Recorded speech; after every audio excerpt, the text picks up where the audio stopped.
Hindi ko in-expect na makikita ko to at lalo na makuhaan ko pa sa camera. Ordinaryong araw lang sana, I was just out recording as usual pero may nangyaring malala sa daan. This isn't for clout, I'm sharing this para maging a warning at paalala sa ating lahat na sa isang iglap pwedeng magbago ang lahat. Kung nagmomotor ka, naglalakad, nagdadrive, please ingat lagi. This video shows the harsh reality sa kalsada.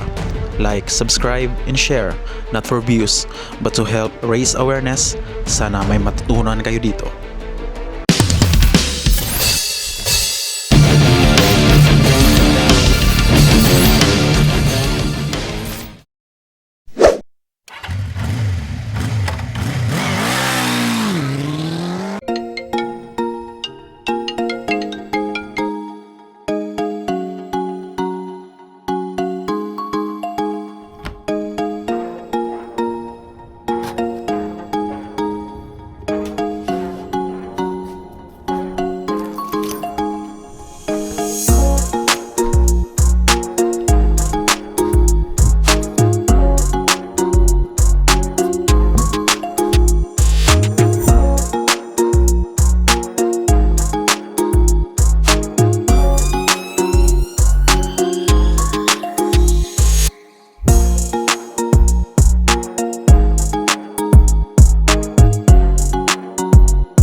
Dito talaga nasusubukan yung ADV natin, guys.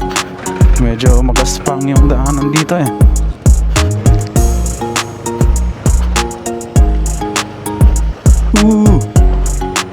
Dito talaga palagi nasusubukan sa ADV.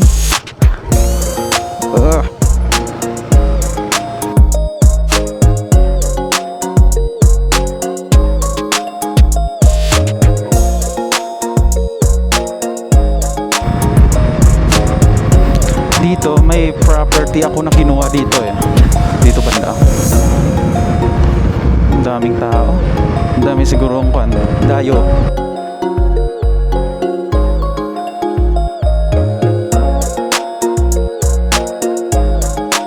Ito, isa to sa paborito kong kainan. Yan. Medyo makulimlim lang yung langit ngayon. Pero I hope na hindi uulan. Sana. So may spot tayo na pupuntahan ngayon. At itong spot na to, nakita ko na to nung nakarang araw kasi pinuntahan ko na rin. Probinsya talaga. Very nostalgic. Kasi ngayon, bihira ka na lang makikita ng landscape na ganon. Gusto natin just drive randomly kahit saan lang tayo makapunta. May tao rito ah.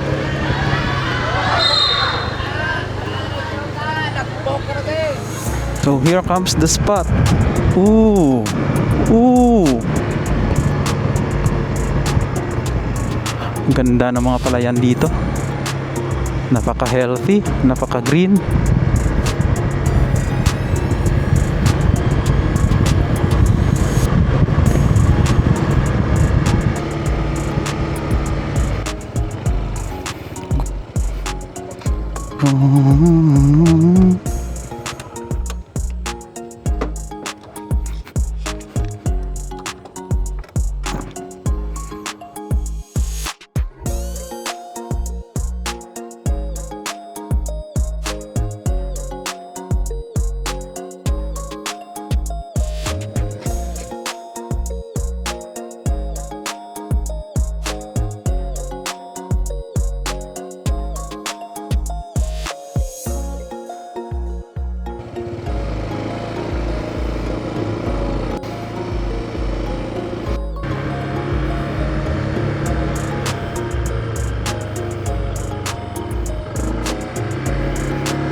Ang familiar sa akin ang sasakyan na to eh.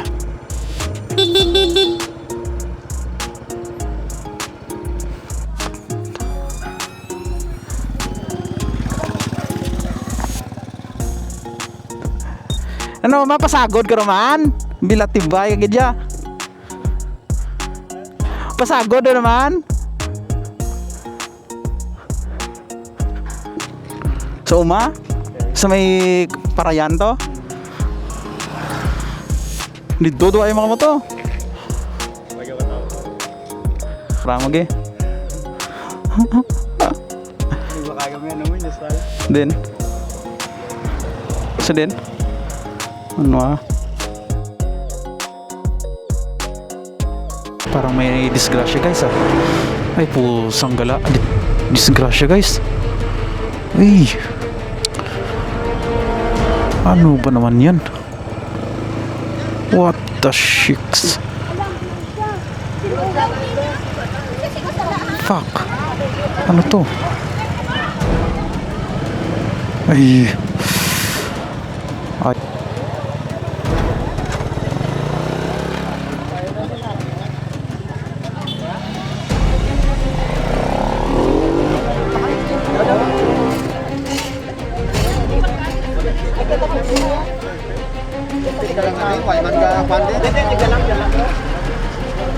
May nakatawagan sa pulis.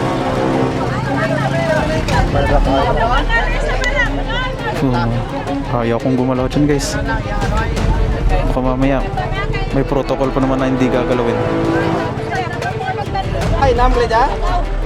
Nakainam lang siguro, nakainam.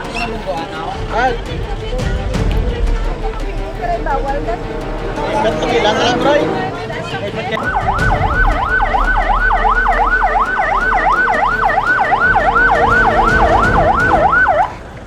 Ikaw, driver tayo.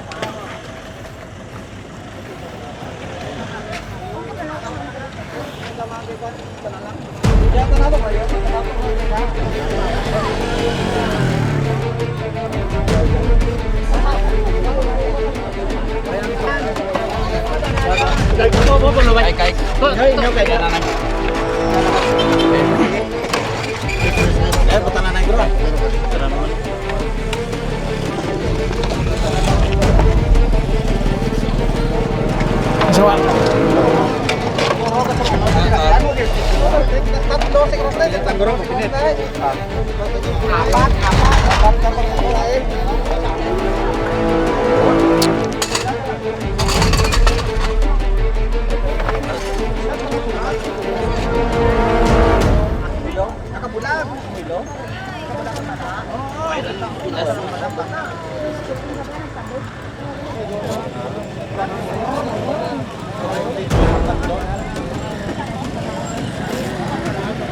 Why gid helmet? Why gid kuan? Protection. Police.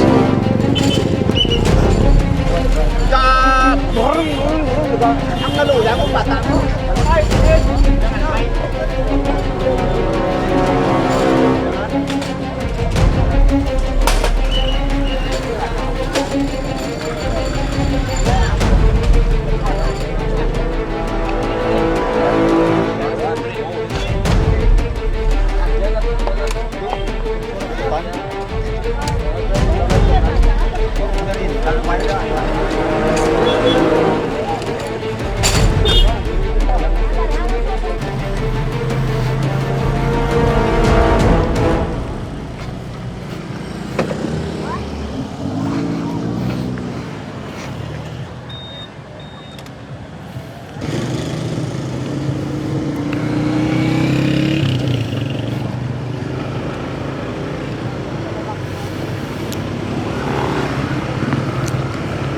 Ingat tayo. Ingat tayo sa biyahe. Huwag kalimutan palagi na magsuot ng helmet. Kasi kagaya nun, walang helmet. Kaya ulo talaga yung tama. Hindi ko lang sure guys pero sa assessment ko, based sa nakita ko, I hope na minor lang sana yung injury na natamo niya. Sa body niya may konting galos siya, may nakita kong konting galos, may mga sugat, pero sa ulo talaga guys may dugo na tumaga sa ulo. Di ko ma-pinpoint kung saang parte ng ulo niya, pero may dugo na konti. I hope sugat lang siya. I hope na yung dugo is lumabas, hindi siya magka-create ng blood clot sa something sa ulo niya or sa utak niya. I hope guys, I'm praying for that man na magiging okay. Kasama niya pa naman yung anak niya. Di ko lang sure pero ba't di ko sa narinig ko sa tao doon, anak niya raw yung sakay niya. Yung anak niya man niya, yung kondisyon ng anak niya may konting galos, but he's okay. Tumatayo naman, makakausap naman ng maayos. Bali sa assessment ko doon, humihinga naman siya pero yun lang, hindi unresponsive siya. Yung parang humihingal siya pero may pulse naman siya tsaka may breathing. So I hope na makaka-recover yung tao.